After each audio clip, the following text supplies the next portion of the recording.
you, lads? How you getting on it? How are things? Howdy. Yep. Hi lads, how are you? Good. How are you? Yeah. Good. Everyone got their little microphones up, yeah?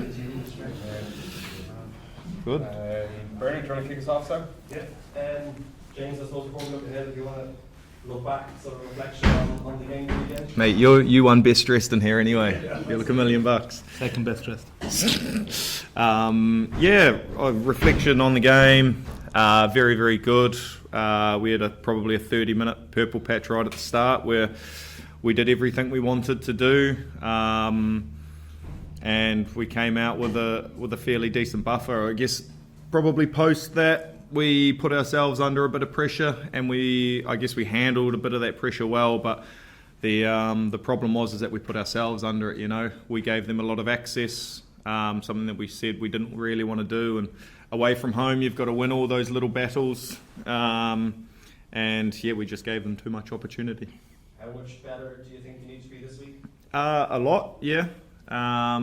Obviously, it's a whole new beast around the corner. Fortunately, we're playing France at home, and a lot of those 50-50 calls hopefully will go our way, but we know if we get across our own detail, we can hopefully do a job. France weren't at their best the weekend. Is that a good or a bad thing?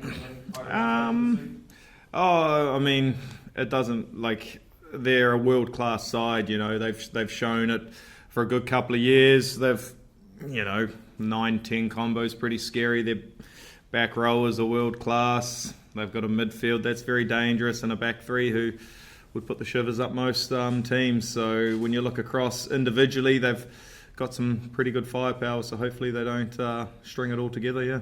Guessing Bill was a Grand Slam decider, would you? Jesus. Not really, no. It's the second game of the Six Nations. I don't want to get too far ahead of ourselves, and I'm sure they'll be saying the same things. It's, the old cliche, one game at a time, and we'll take it like that. James, Andy mentioned after the match at the weekend just about a new resilience, I suppose, in this side, where dealing with late injuries, the bus being late, whatever, being able to roll with the punches. Is that something you kind of see in the squad? Yeah. You just got to take the good with the bad, and it was obviously heartbreaking for the likes of Jamo and Tig during the week as well, being ruled out, and obviously Churchy. But the boys who were brought in to replace them played outstanding, and they did exactly what was needed of them in a very testing situation away from home and against Wales. So we were happy with how the boys fronted. There was no backward steps by any means, no.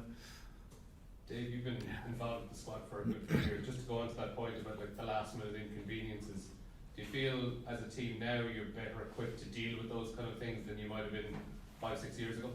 Definitely, yeah. I think Faz likes that little bit of pressure, those kind of situations where maybe players drop out and see how lads react, and I think the squad is in such a place now. It's next man up. You see that in training during the week, how competitive it is. We actually said over in Portugal when we were training both teams against each other that you wouldn't know which team is actually playing against Wales, which is, I think, a great headache for the coaches. So it's in a great spot. And what point on Saturday did you get pulled aside and get told, alright, you're talking out today? It wasn't till the morning of the game, but Paulie on the way out in the elevator just said, "Be ready, kid," and he's as he does. But I knew I prepared all week as if I was being involved, so I was just ready to go. And just from your own personal point of view, then obviously you hadn't played since the end of the last Six Nations with Ireland, and you'd missed out on the main squad in the autumn. Was there a point maybe in the last few years? Did you think you were kind of just on the outside looking in, trying to sneak back in? How much did you think you could get back in for the Six Nations? I had a bad injury at the end of that Six Nations. I'd get 2 discs shaved in my neck, and you're out for a considerable time, and you're looking on and you're seeing what the team is building, what Faz has built here. I was actually chatting to Pete the other day at dinner. We were just saying, obviously everyone talks about how good an environment is here, and it's not rubbish. Like, it actually is a real enjoyable place to be, but it comes from the top down. Faz has got great people in. and it filters down to the players. It's such a good place to come in and get better every day. And as I said, I was not involved. You're watching on and you're desperate to get back in.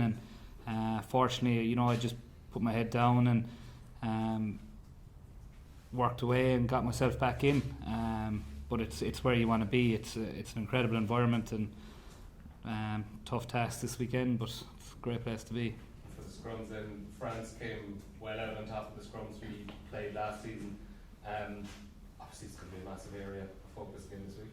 Yeah, it's a huge area. There's no shying away from the French scrum. You look at the top 14, you look at France. It's what they base their game around. So it's going to be a big challenge for us, but we'll put all the steps in ready to be prepared for it. And Dave, just when you said there that you were watching on, hoping to get back into the squad, was there ever any doubts? I wasn't. I was hoping, yeah, but I believed. I had massive belief in myself that I would get back in if I could get back fit. It was the worst injury I ever had. I lost kind of power down my hand through getting those discs shaved, and it was and unnerving at times, wondering would the power ever came back. It was a couple of months with the great S&C and rehab coaches down in Munster, and it just wasn't coming, and then all of a sudden it came, and once I saw a bit of light I went with it and just built myself back up and worked away to try and get back in. So I'm feeling very fortunate to be in here, and I suppose you don't know the saying, you don't know what you have until it's gone. Really resonates with me now. You're out of the environment through injury or selection or whatever, and then when you get a second crack at it to get back in, you want to take it with both hands and make sure you're in here as long as you can. James, notwithstanding you to follow somebody who's just quoted Joni Mitchell there, very good. Don't know what you've got till it's gone. Yeah. All right. There was some certain fear on the Leinster websites and stuff like that you weren't coming back when you disappeared back to yeah, had to catch a bit of sunshine before. Yeah. So could you just? I appreciate it's a personal matter, but yeah. Could you just tell us you're back for good, or you're back for long? Nah, mate. I'm. You can't get rid of me, unfortunately. I'm like a bad smell, and sure. Look, I'm back. I'm not going anywhere, and look, I'm ready to rumble. Yeah. And we. Delighted to be back. I mean, straight back in with a situation where Andy just welcomes you back in straight, pick up stuff. Did you feel as though you felt you got in pretty quickly?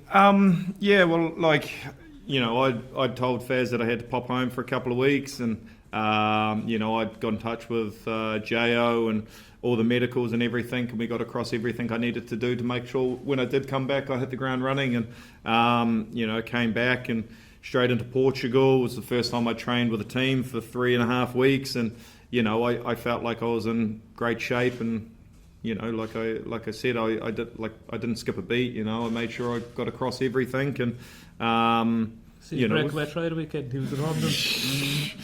Speed work for a couple of months. Nice. It was good. It was nice to, I guess, be given the opportunity, and that trust was there. That Faz gave me the opportunity after some good training, and to be able to put in a performance that the team was happy with. That's all that really matters. Has Mike Hansen been thrown out of the band? Have he got a horrible haircut?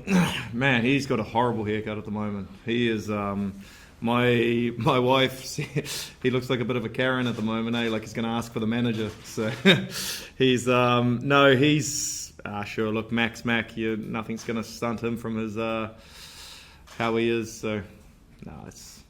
Jake, just the French team didn't look much like Grand Slam winning team last year. How much better do you expect them to be? I know they would be disappointed with their performance against Italy away, and credit to Italy, they fronted up physically. That first half was very, very messy. I think both sides would say that, and then the second half was a proper test match, and came down to a few moments that France ended up winning. It was a kick battle into Italy giving away a penalty, went to a maul, got around the corner, and Jalabert scored. So that there was a telling sign. But we know that a different French beast, the French that we know, is going to turn up, and we're prepping for that, and can't wait for the opportunity to test ourselves against the team that won the Grand Slam last year. Just a question that was asked on television. If you can't beat France in Dublin, how can you beat France in the World Cup in France? Jeez, great question. look, we're one game at a time, you know, and this is the opportunity we do get. We, you know, last year away from home probably gave them a few too many easy points in the first half, fought back in the second, but we weren't quite there. I think we're a different team now compared to where we were 12 months ago, and we're going to go out there and give it a good crack. And sure, look, if they beat us and the better team wins, that's what happens. It's rugby, it's sport, and you know, we're going to leave no stone unturned to make sure that we turn up in the best shape that we can. Any relevance between this week and what happens next September?